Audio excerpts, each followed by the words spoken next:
Aquellos que tienen menos de 35 años. Desde luego también a ustedes, también a mi generación, pero hablo desde mi generación.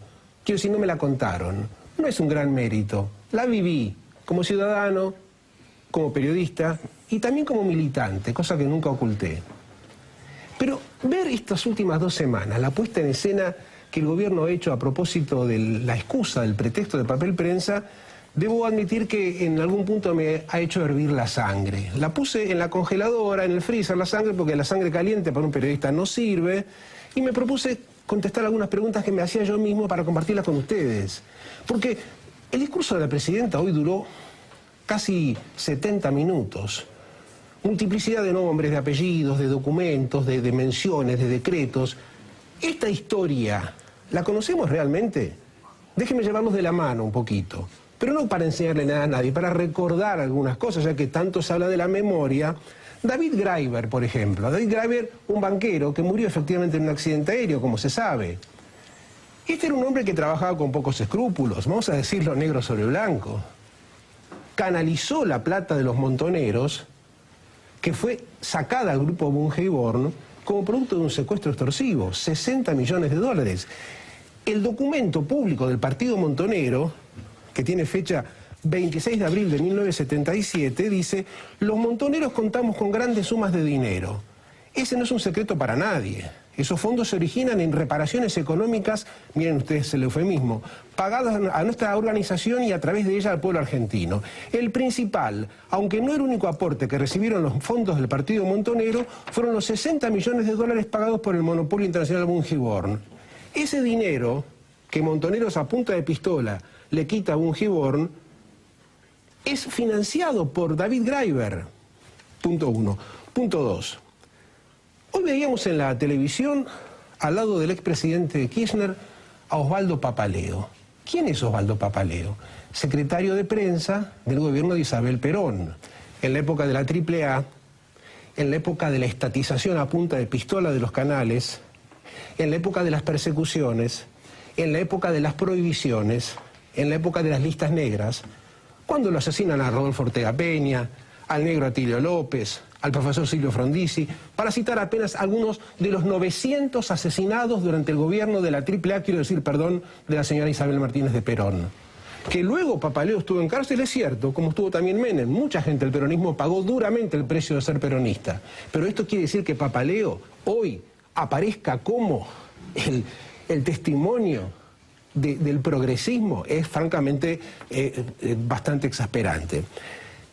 José López Rega también formaba parte de esto, no se lo menciona, pero López Rega y Osvaldo Papaleo no eran ideológicamente diferentes, eran la derecha más extrema del peronismo, la misma que se calzaba el nombre de Juventud Sindical Peronista, que ahora lo he visto el otro día a Juan Carlos Dantegullo. ¿Será cierto, como dice Pérsico, que ahora han confluido porque están todos mucho más maduros? Pero bueno, pero se mataban a tiros. De hecho, Montoneros asesina a Rucci. Y la Juventud Sindical se cansó de asesinar no solamente montoneros, sino también militantes de la JP y de la JTP. ¿Cómo es que han superado esa crisis? ¿Cómo es que ahora están todos unidos? ¿Dónde está la rendición de cuentas a la sociedad argentina? En otro orden de cosas, Moyano estaba también en primera fila hoy. Moyano militó en la Confederación Nacionalista Universitaria o en los grupos no universitarios que adherían a la extrema derecha marplatense en los años 70. ¿En dónde está su autocrítica, su rendición de cuentas? ¿Cómo es posible que en el justicialismo se pueda hacer todo siempre, todo el tiempo? Así como Vudú pasa del neoliberalismo más ululante a cantar la marcha peronista, también gente que militaba en la extrema derecha ahora resulta que apoya el proyecto nacional y popular. Qué interesante, la verdad que les doy la bienvenida en nombre de la democracia. Pero digo, expliquen muchachos algo. Entonces, ¿quién es quién y quién era quién? Hay mucha confusión, hay mucha operación, hay mucha manipulación, hay mucho careteo y hay mucha mentira. Porque es cierto que una sociedad es grande y madura cuando consigue salir de las tragedias del pasado. La presidenta hoy hablaba, como si hubiese sucedido ayer, de algo que pasó hace casi 4 décadas. Enhorabuena, pero la historia completa quiero yo. Yo quiero saber qué hacía Papaleo cuando había gente que ya se estaba exiliando, porque el exilio empezó en el 74, no en el 76.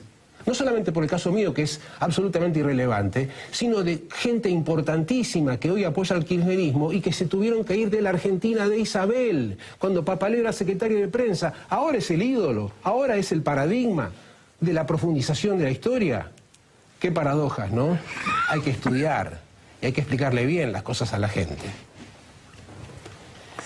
Pepe Liayev, fuerte, duro, polémico, interesante, recreando el quién es quién del acto de hoy y de la política argentina de los últimos. Esto no es muy formal, pero no me quiere dejar una frase que es muy importante. ¿Cómo no?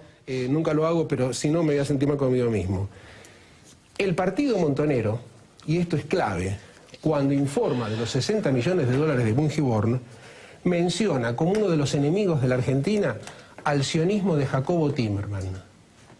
Y el partido montonero dice explícitamente que las empresas que editan los 3 diarios más importantes de la Argentina, Clarín, La Nación y La Razón, compraron las acciones de papel prensa respaldados por el comando en jefe del ejército. O sea, argumentación de los que dicen que el sionismo era uno de los grupos, era y es uno de los grupos que explotan a la Argentina.